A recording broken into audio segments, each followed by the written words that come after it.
Ben Bradley. Thank you, Dame Rosie. Pleasure to serve under your chairmanship today.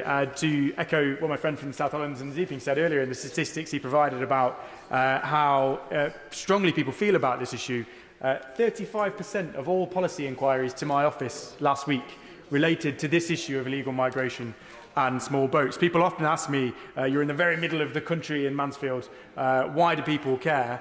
It is a simple matter of fairness. It's a massive government commitment, one of the Prime Minister's key pledges to the people of this country to tackle this issue of small boats. The people of Mansfield are generous, but they believe in the rules. They believe in law and order. They're happy to help those people who follow the rules.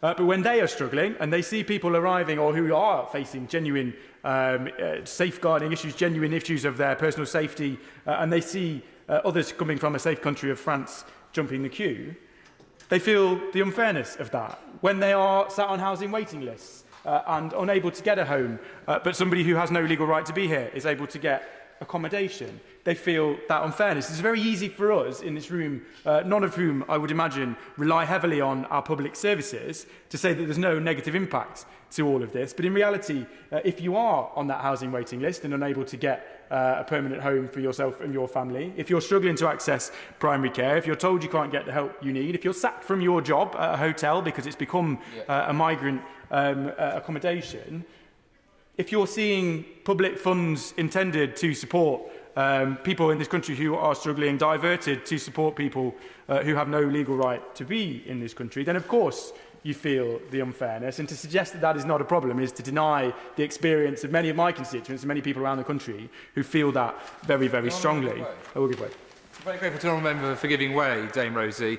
The Honourable Lady from Walthamstow was talking about safeguarding. As someone who's a local authority leader, will he agree with me that we all have a duty in itself to safeguard the young people of our country against people who we do not have any documentation to prove the age they have claimed upon arriving on the shores of this United Kingdom illegally, and therefore until age verification can be guaranteed, we have to make sure that those alleged children, and alleged until we can prove it, are not mixing with actually genuine birth certificate holding UK residents who we know are under the age of 18.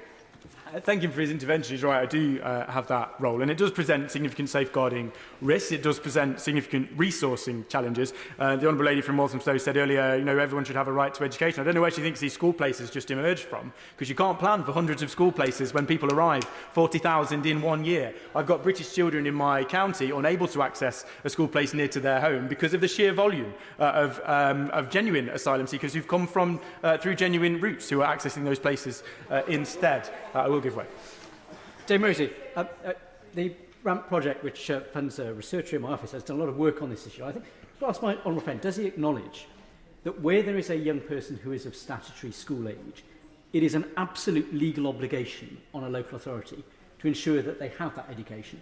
And if they fail to do so, then that child is eligible for compensation, which is paid out of the dedicated school grant that's affecting the budgets of all schools in that area. So does he agree with me that it is absolutely vital that in this bill we clarify exactly what the position is of child asylum seekers, so we know whether they are within that Children Act legislation or whether they somehow fall outside it? I fully take on board his point from earlier on. I thank him for that intervention about who holds the responsibility for applying these duties and how these mix together. I think that's a complex issue and one that I can't answer today, but he's absolutely right that we need to make sure that we do safeguard and support children and that we offer them all the support that we can, of course, but recognising that we have a duty to, as I've said, British citizens and British children to supply those school places, and it can't be right, as I've said to the honourable member opposite from Walthamstow, to suggest that all of a sudden these schools and these places and these opportunities will just appear because they don't. I've given way twice already. I'm really conscious of time.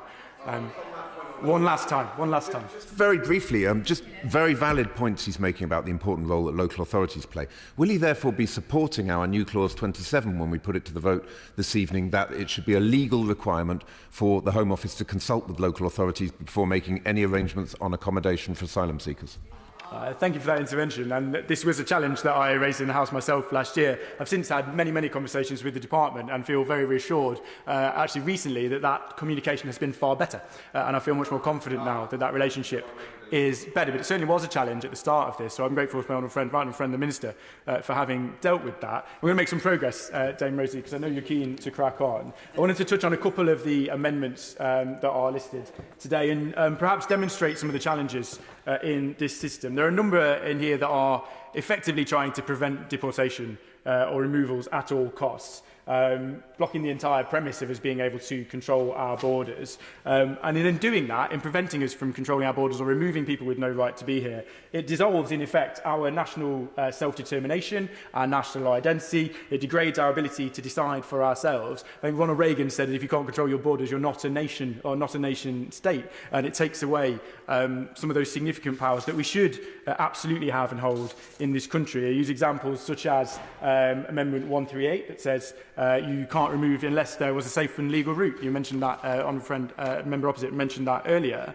What it seems to say to me is that if there isn't a safe and legal route, then you have carte blanche to arrive here through whatever means that you suggest or that you would like. There can't be a safe and legal route for everybody around the world who could or be eligible to come here. That's 100 million displaced people around the world. You have to somewhere draw a line that says what is reasonable for us as a country to actually be able to resource. Local authorities tasked with looking after a lot of the people who come. There is limited resource, there is limited capacity to do that. In order to be fair both to asylum seekers and people in genuine need and to UK citizens who rely on public services, you have to draw a line. So it can't possibly be right to implement a clause like that will prevent us from removing basically everyone.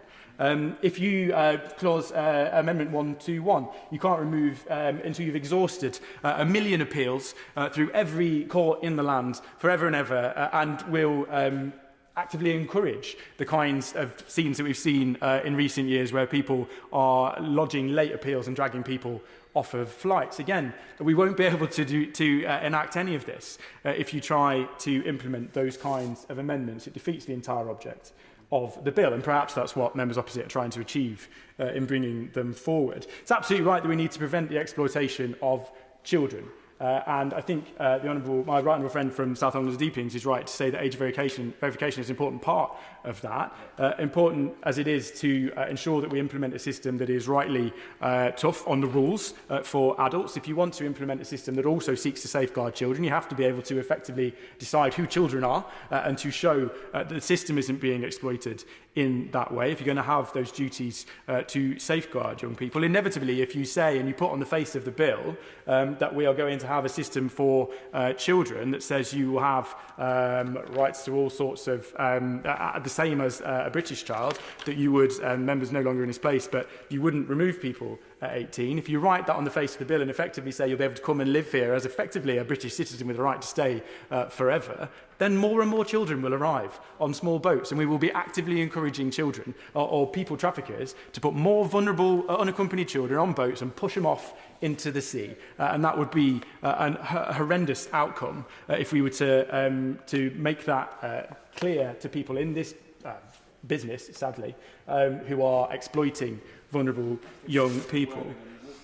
But finally, in terms of the amendments, Dame Rosie, my constituents voted one of the highest proportions to leave of anywhere in the country. 71% voted to leave the EU. They voted for self-determination. They voted to remove the control and the overriding decision-making of European institutions. I think Amendments 131 and 132, in the name of my honourable friend from Devizes and my honourable friend from Middlesbrough South, seek to ensure that the rules around this are decided and implemented and applied here in the UK, notwithstanding the views of those who are in Strasbourg on removal flights, or because of provisions in the ECHR that might now overreach or might be open to exploitation. Whilst we work this out and whilst we get to a place where we have a functioning asylum system, I think most of my constituents would fundamentally expect that at the very least we should be able to make our own rules and decisions here in the United Kingdom, and that we should be able to determine the compliance with those rules here in the United Kingdom. I think that plays a huge part in the reasons and the methods behind people choosing to leave those European institutions. Finally, Dame Rosie, I just wanted to say that my constituents in Mansfield absolutely expect to see numbers of people crossing the channel illegally fall dramatically. They absolutely expect to see people moved out of hotels and into secure accommodation. And they absolutely expect to see removals, flights leaving this country and taking people with no legal right to be here to somewhere else. I know I've said this before, but I asked the Minister again to do everything in his power and for the Home Secretary to do everything in her power to make sure that we can keep that promise to the British people. Yeah.